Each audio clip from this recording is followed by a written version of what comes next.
Hello, my name is Zach Gonzalez, and the purpose of today's video is to show you how I use Wireless Workbench to coordinate frequencies on a day-to-day basis for big conferences. We're going to first start off by clicking on Wireless Workbench. I would like to note that for demonstration purposes only for this particular moment, that I did not use a network switch.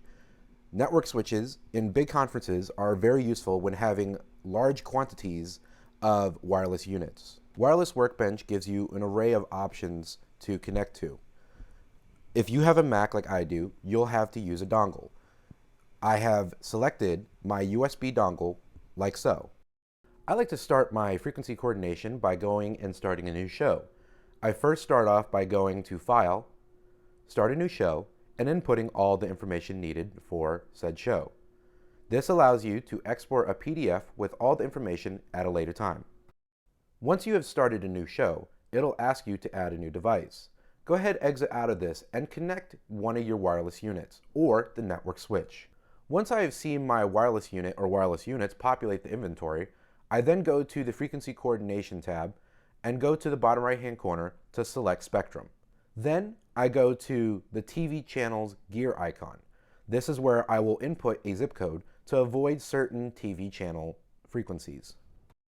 Once I have input a zip code and press enter, I apply this and go to the top left-hand corner and select the wireless unit or wireless units I would like to scan.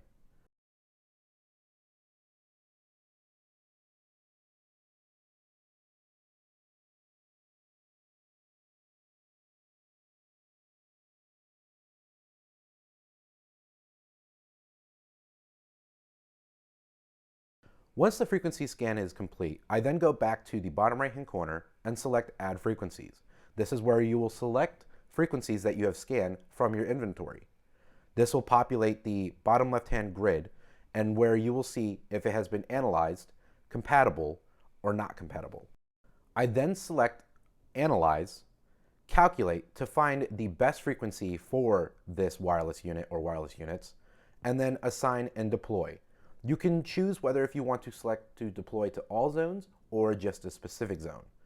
For this purpose, I will deploy to all zones. I then go to the grid and lock all the frequencies I have just scanned. This allows me to make sure that these frequencies for the rest of this show never get used. We are now done with frequency coordination for one unit or multiple units for one room. If you're someone like me and you have to do a conference and have multiple breakout rooms or general sessions, go ahead, disconnect from the port switch or the wireless unit and go to the next room. Once I am in my new room, I connect to my wireless unit or my port switch and start the process all over again.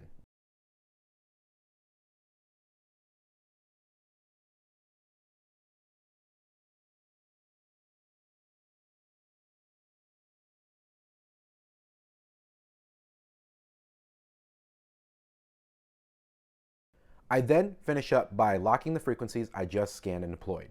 I go back into inventory and then assign names to the wireless unit or wireless units I just scanned. Once I've changed the channel name, I like to help myself visually by changing the channel color as well.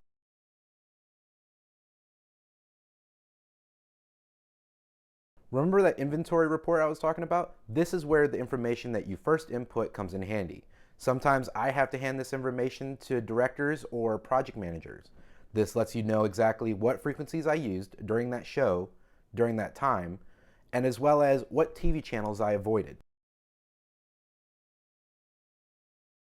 Well, there you have it. This is how I utilize Wireless Workbench to coordinate frequencies for conferences big and small. Thank you for watching, and I hope you found this information very helpful.